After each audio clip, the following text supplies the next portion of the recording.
All right, man. Well, let's get into it. So, excited to do this with you and Yeah. see how it all goes. I'm Jason Anderson. I'm a real estate broker here in Portland, Oregon. We have a very small team. It's my wife and I, and we have an operations manager who works remotely. And we've been doing real estate or helping clients achieve their goals in real estate here for the past 10, 11 years. Eric, Awesome. what about you? Yeah. So Eric Schaefer, local mortgage broker. I've been in the biz for about 20 years. Spent a few years working at the big banks, Wells Fargo. I worked at a community bank for about a year and a half.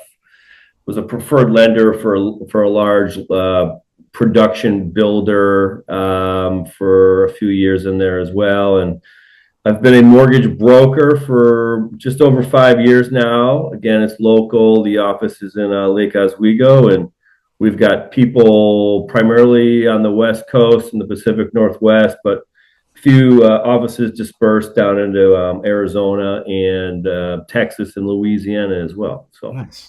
Nice. yeah. Well, today we want to kind of touch on, where rates might go in 2026, what kind of cash you need to be packing in today's market, and you have some questions for me too, but really, really about what buyers and sellers should know or should do right now in the market. And of course, the goal of today's talk is just to talk about some general educational pieces, be educational. We're not giving financial advice. Each person listening to this, if they take anything out of that, obviously we want to fact check any type of financial or financing type thing with the licensed professionals. So yeah, let's talk about what's happening on the ground right now. So I think,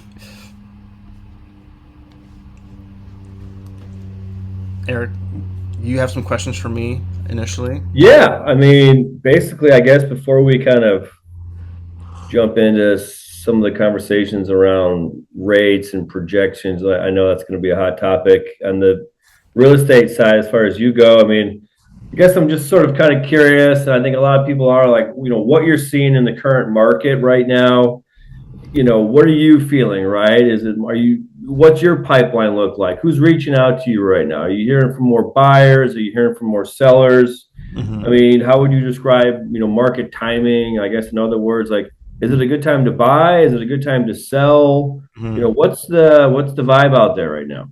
So it's a loaded question. So might have to give you a loaded answer. All right, that's fair. So let's start with: is it a good time to buy or sell?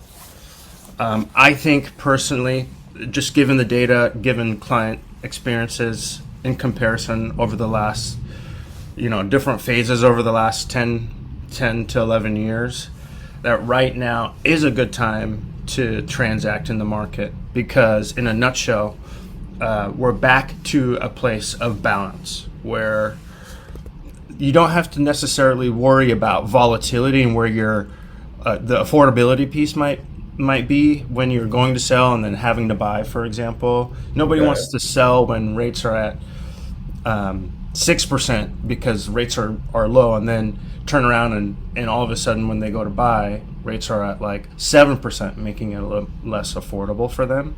Sure. So really, the last 4 years,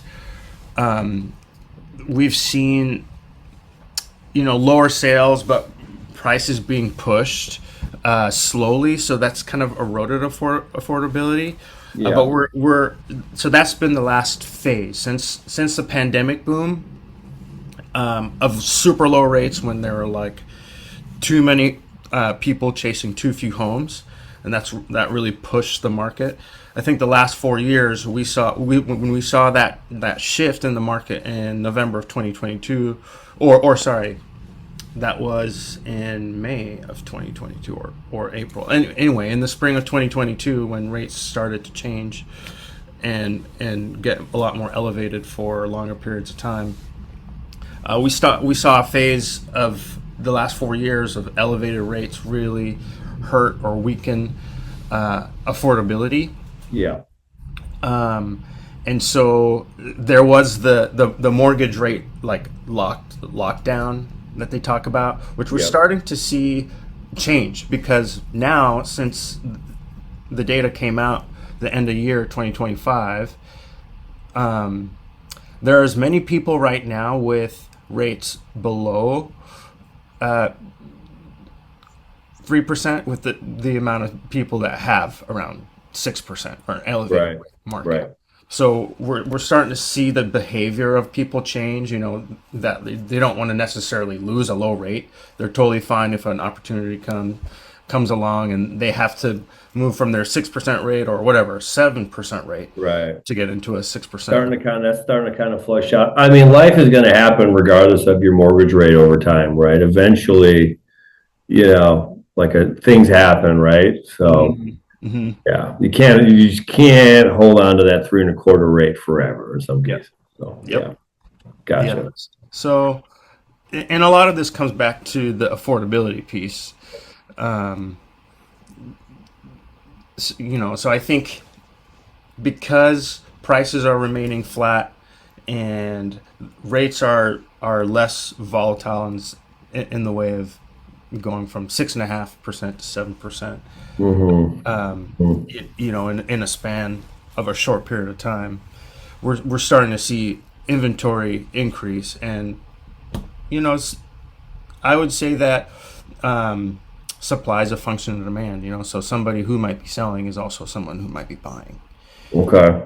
as well too. And so your sentiments are kind of feeling going into the spring around inventory, like, Mm-hmm. because that has been one of the big topics, questions, Mm-hmm. slash, things holding us back, right? Is it's Mm-hmm. just like in certain markets, Portland specifically, it does feel like in the desirable neighborhoods, there's been low inventory. And so even though with these higher rates, um, you've seen competitive offers, situations where it's multiple offers. Mm-hmm. And I think that surprises people sometimes, given all everything that's being said out there in the media. So again, as we're moving into the spring and we're seeing some pressure on rates, are you feeling like we might see a little bit of a breakthrough on that inventory? I mean, is this that spring that everyone's kind of been hoping for, or is it still a little early to tell? So I think numbers don't lie. Let me Yeah. share my screen really quick just to show like how we can look at some statistics here. This is lockbox activity. Okay. It's an indicator, not necessarily the indicator, but something we can kind of look at the trend. This is like one metric or one model we could kind of look at the trend of lockbox activity. So that's telling us realtors it's showing us like the amount of times realtors are accessing lockboxes, right, in the market. So directly translates to buyers in the market or sellers, whoever. And so you can see, so in 2025, this color here is kind of from January to February. You can kind of see, there was a little bit of a seasonal slowdown in February, but it climbs and then Mm, peaks. It peaked in May, but if we remember January, the first quarter last year, rates were elevated for a lot longer. So in that 7% range from like January to about June. And so we didn't see rates come down to like 6.5% till the second half of the year. And you can right. see the activity stayed around the same level all the way till November is when we saw a pretty noticeable drop. Right. So if we were to stay with that trend, if we look at, so that's like past data. If we look at, there's several ways you could look at it. You can look at old data and you could look at a little bit more live data. So if we look at this inventory, we can see, from 2023, there's been an upward trend in the amounts of inventory each year. Okay. So you can see Okay. that, like, that, even this year and compared to last year, we have more inventory in January, Right. and that's Okay. been pretty consistent. And Okay. so, if rates stay or hover around where they're at right now, we can expect to see this trend continue. I don't think there's going to be significantly much more inventory than there was last year, but I mean, we can see that, like, the for December, going back, over the years, it's showing the same here as well. We had 2.7 months in 2023 and 2024, and that increased a little bit in 2025. And so, generally, we start to see inventory increase from about January to about August before it Right. starts to decrease. So, Okay. So sitting here in January, is there one little piece of advice or nugget you would give to a buyer, and then one little piece of nugget you might give to a seller, before we hit the spring? mhm, mhm. Yeah, in your expertise. Yeah. So someone once told me, you know, failing to prepare is preparing to fail. So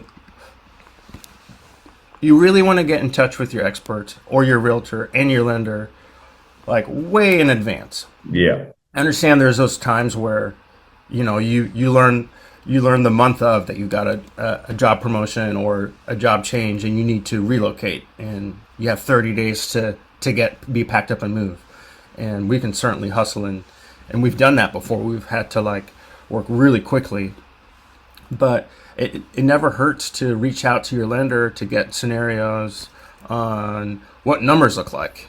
Couldn't agree more. I mean, Yeah, I'm starting to feel that a little bit as far as yeah, the phone ring and people reaching out. So yeah, I mean, the more people reaching out wanting to talk numbers and scenarios typically is a good sign for us, right? yeah. So yeah. Which is a perfect kind of segue, to talk about rates for a second here. And of course, Sure. like, we can't, predicting a rate market might be like trying to predict the weather. But what do you think rates are forecasted to go? Where do you think rates are forecasted to go in 2026?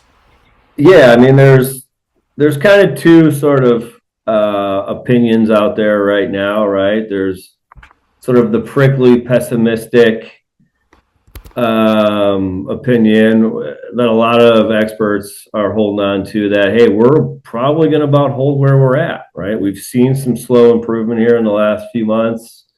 We're hovering in that 6.125 range, a little bit under 6 for first time home buyers, so let's call it 5.875 or 5.99. Mm-hmm. And there's some experts and economists that are just, they're not seeing data in the form of inflation and the jobs reports that really would support trying to push rates lower. Not what we want to hear, Mm-hmm. right? Especially going into spring. Again, that's the more prickly side. The more optimistic, and some banks are certainly feeling this way, are thinking we might see the Fed cut rates. Maybe we might see 3.25 reductions over the course of the year, Mm-hmm. maybe starting in June. Mm-hmm. So that could maybe change that conversation where I'm talking in the 5.875 range, the 6.125. Maybe we're talking 5.5, 5.625 to like 5.875 range, Mm-hmm. by halfway to the end of the year. Again, that's the optimistic forecast.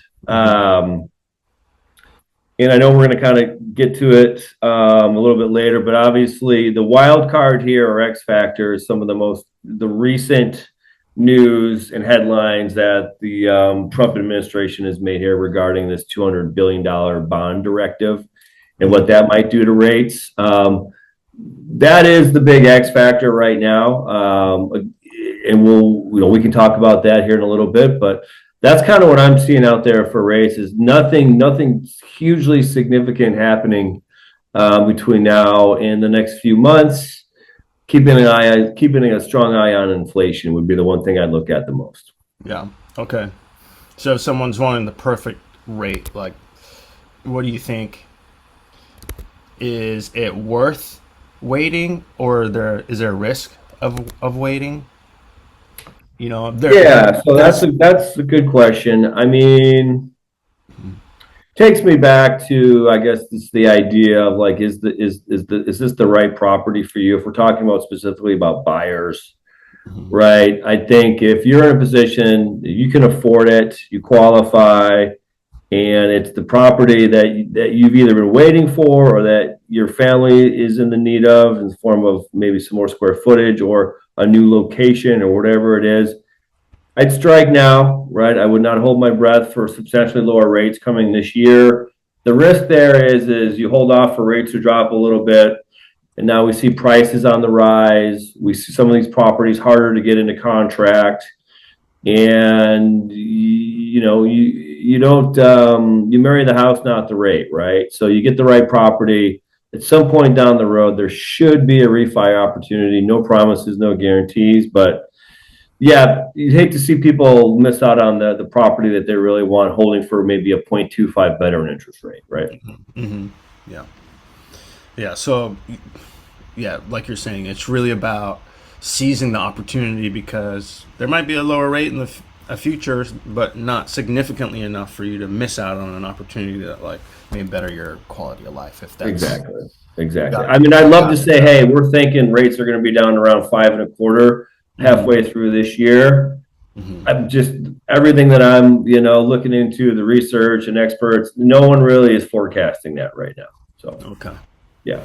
So if we need a playbook for if that doesn't happen. If rates don't come down to the ideal, like, and granted, rates are down a full percent, right? That's pretty We've seen significant. some good movement down, absolutely, in Yeah. the last couple of months. Yeah, and in So the yeah, last couple of months, in the last year, it's even more affordable than it was the correct, in a year. because we're So, seeing prices kind of holds flat. hmm Meanwhile, we've seen, almost a point lower in rate, right? I was going back through my book of business over the last couple of years.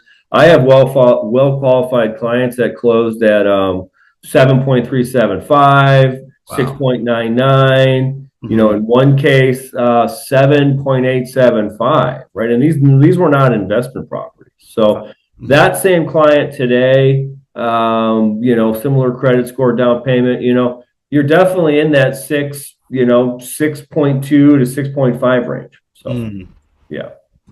So today's based on the data. So based on the RMLS action report, that has all this data.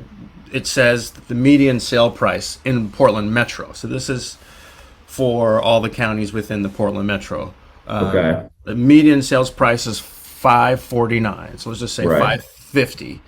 In today's market, like, buyers need to be budgeting for down payment, closing costs, some reserves for moving, inspections, etc. Like, what kind of cash on hand do buyers need to be thinking about? Yeah. I mean, you're kind of talking about the I guess what I refer to as like the standard tiers to consider. I mean, 5% down, 10% down, or 20% down. Mm-hmm. Obviously, with those down payment numbers, you're gonna have an impact on your overall monthly payment. But to kind of put that into perspective, if you were trying to get into a house and that median sales price with 5% down, that would put your all-in estimated payment at about $3,800, and it would require about $39,000 to close. That's your down payment, closing costs, property tax reserves. That'd be your all-in bottom line. Okay. So Okay, 39K at 5% total that's cash. fine. Total Not a cash, Yeah. right? And then like your inspection costs probably going to be, on the high end 2 grand. So there it is. Okay, now if you compare that to like 10% down, same property, now you're looking at a payment of about 36.21. Mm-hmm. That'd be monthly with estimated all-in cash to close of about 66K. Okay.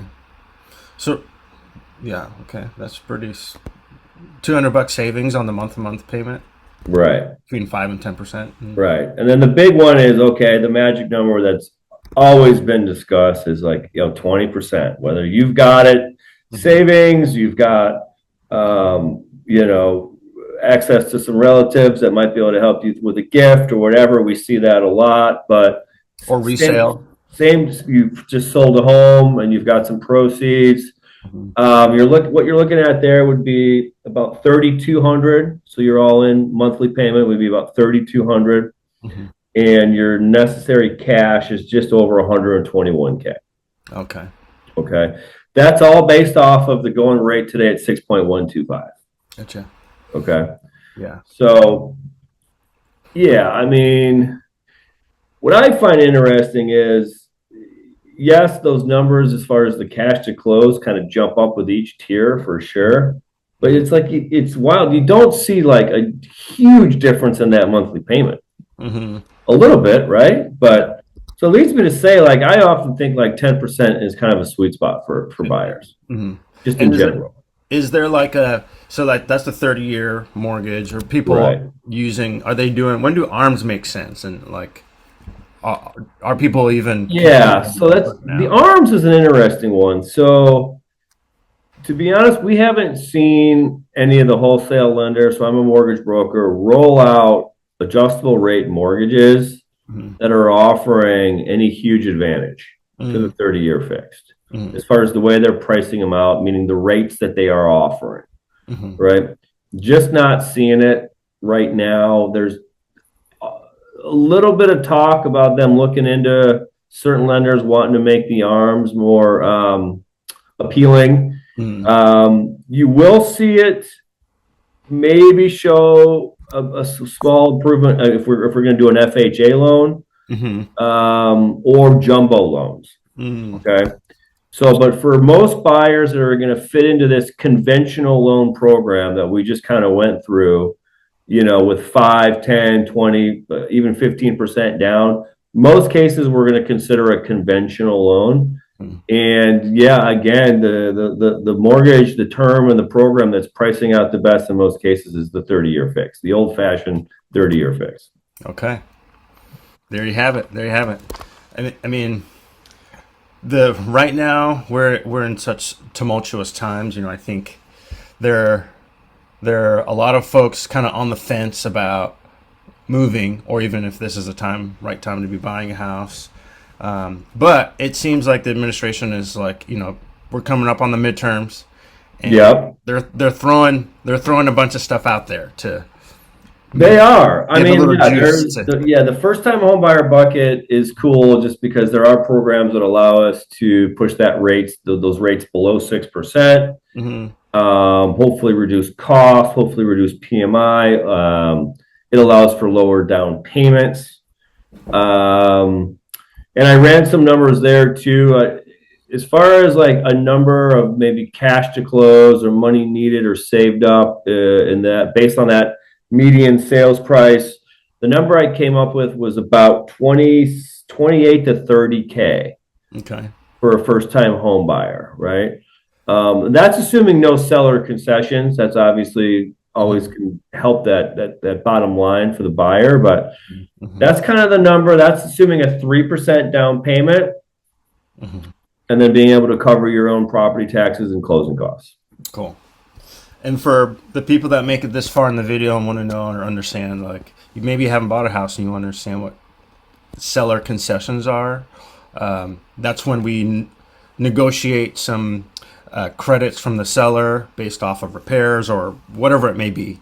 But generally, commonly, it's based off of the cost of repairs to get credited towards your closing costs. So, for example, you get a credit of $3,000 from the seller to go towards your closing costs. It reduces whatever that 26 to 30K might be at closing down by that amount. So 30K minus $3,000 would be $27,000 of savings. Yeah, which actually might be a good segue to talk a little bit about home inspections. I know that was something we wanted to cover a little bit because the seller concession is often kind of Mhm. connected or associated with that. Yeah. Do you want to maybe just touch on kind of how you're seeing that out there right now? Is it killing deals? Is it Yeah. So yeah, it's definitely, we're in a new phase of market where um, we're starting to see the cost of a mortgage be a little bit more affordable.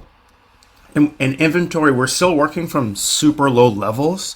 So inventory is increasing, but because we're working from such low levels, relatively, inventory levels are kind of just back to pre-pandemic levels. And if you remember, if anyone remembers who've been in the market, and are experienced home buyers and sellers, in 2019 or 2018 to 2019, people were going around saying, "Hey, we're now experiencing a little bit more of a normal market because rates had gone up to right. Yeah, 5.5% or whatever it was." And so we started to see a little bit more balance in the equilibrium. Like it's all okay. about the economics, so like supply and demand.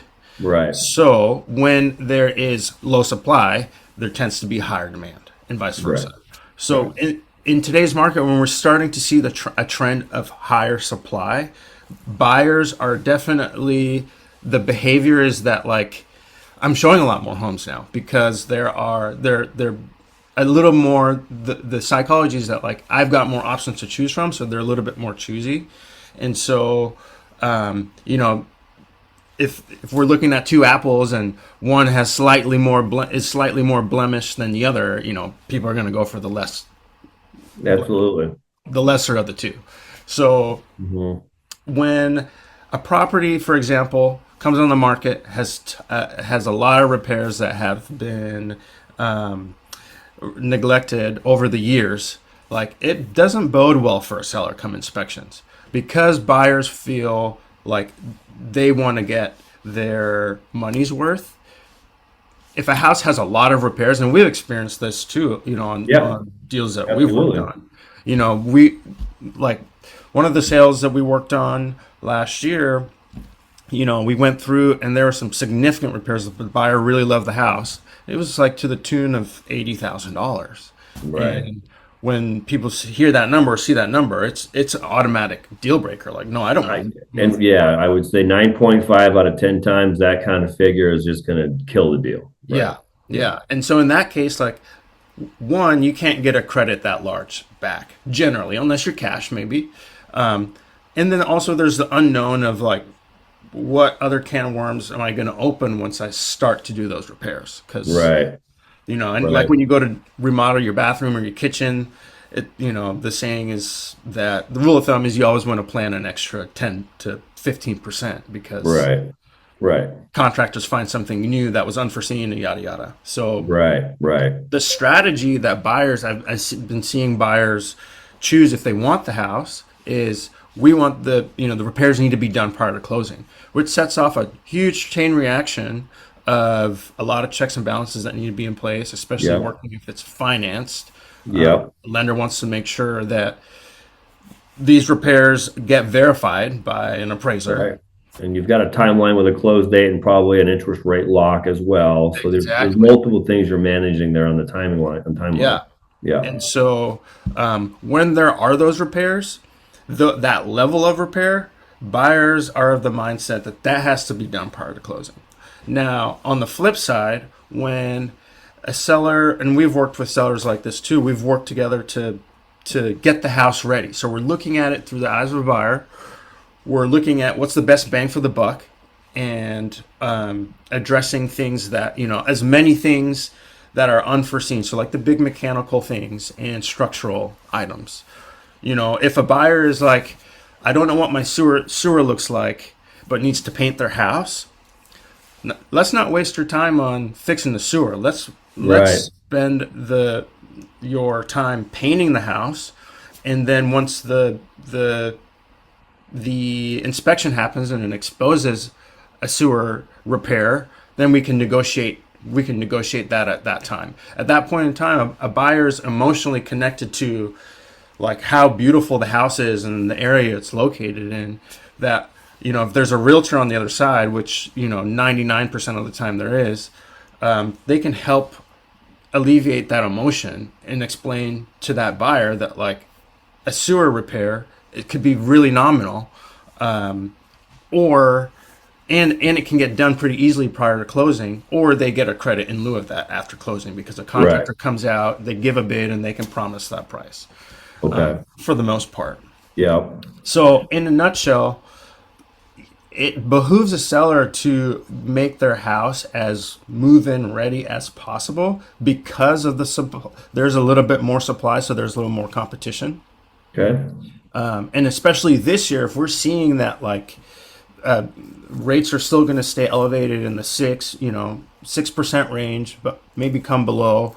It's going to maybe extend the days on market or keep the days on market extended, and when there's a flood of homes on the market in the springtime, there's going to be a lot to choose from. So you want to be the one that stands out as a seller, for sure.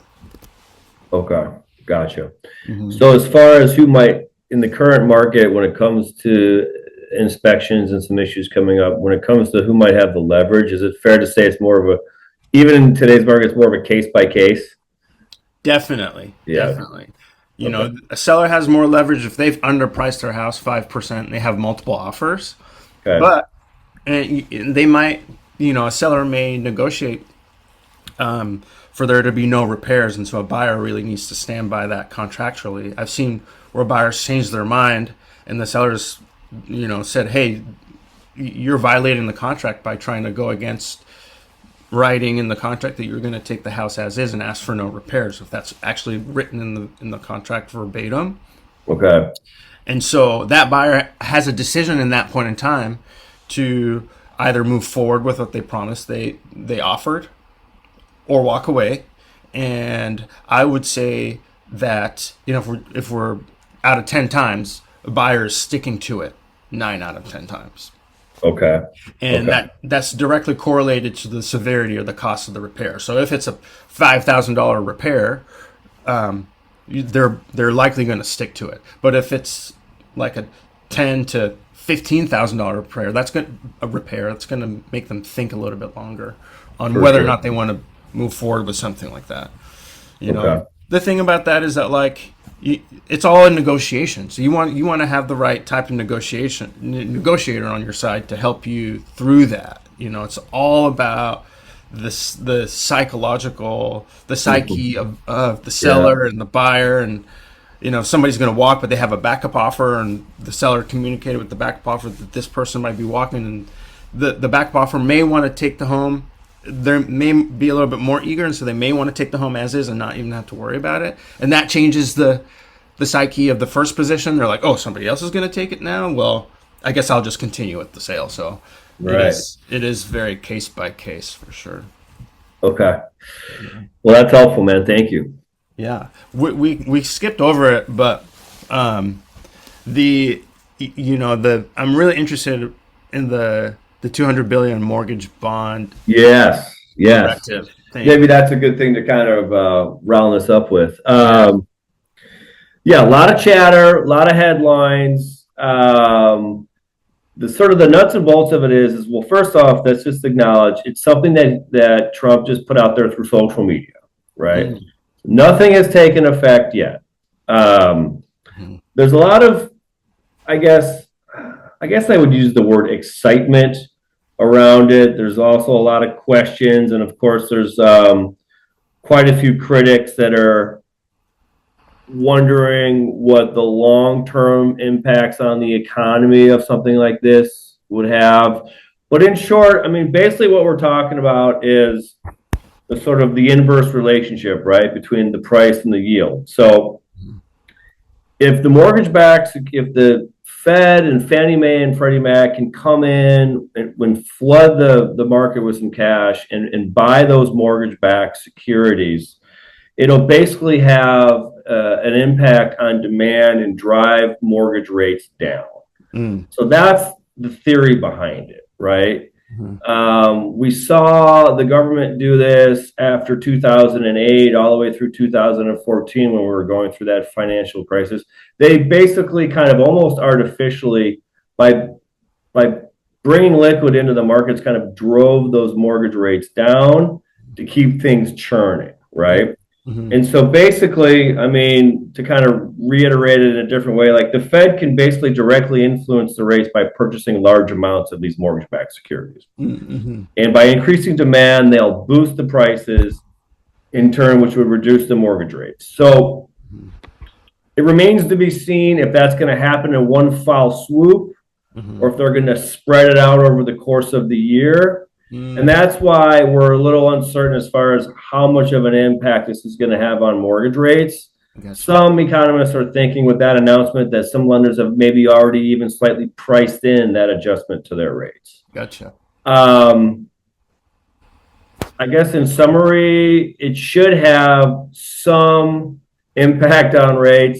Maybe we're talking about 5.875, you know, by call it March or April, you know, but I don't think it's going to drive us down into that low 5 range. More to come. There's more details to come. They haven't even announced if it's actually going to start happening. My gut is it probably will, but you know, we've just got to kind of keep an eye on it. Cool. And I mean, with the goal of it, you know, without it, there's no really help to keeping rates in that lower end range, but with it, even if rolled out. I mean, that's a good point. To be honest, without it, and if inflation continues to be a stickler, there are some people arguing that we shouldn't even be considering rate drops. We should be considering rate hikes. So to go into the negative there. So you're right. You know, it could probably, if anything else, if nothing else, it'll help keep the rates where they're at, right? So, which is good for affordability. I mean, we're better off than we were last year. You know, we see in the data that like at 7%, that makes things really uncomfortable. Affordability or monthly payment wise for buyers. And so, yeah, first it really tightens up the inventory market too. Like sellers don't necessarily want to sell because sellers are buyers and they don't want to buy at a high rate. You know, I've had several clients decide not to sell because of that. Exactly. I know. I hear you. Yeah. They want to wait until rates drop a little bit and things become a little bit more affordable, etc. So, well, okay, that's all we got for today. That was quite a bit, I think. Yeah. We covered a lot of topics, so maybe something to look forward to in the future is maybe kind of drilling into these subjects a little more and going from there. But yeah, I'm really glad that we connected today, man. I'm excited for the new year in 2026, and yeah, I think there's a lot to be excited about. So I'm glad we were able to do this today. Cool. Yeah, thanks for being on, and I'm excited too for this year.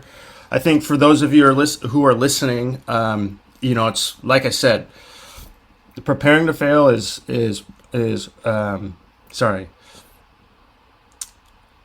failure is, what is that saying? I don't know. That's your saying. You said it earlier and you nailed it. Well, it's not my saying. It's a friend's saying. Failing to prepare is preparing to fail. Maybe exactly. All right, look at that. There's a lot of I'm a good listener. Fail in that. Thanks for saving me. That's amazing. So if you want a personalized plan, a pre-approval, or a buying or selling strategy, don't hesitate to reach out to us. I'll have some contact information after this video, wrapping it up. And then, of course, like we invite your any questions you have for future Q&A episodes. So if there's something you're looking to specifically hear about, send us a DM. It'd be really cool to feature some of the public's questions. Absolutely. Awesome. Thanks again, Jason. Yeah. Well, have a good day. You too, buddy.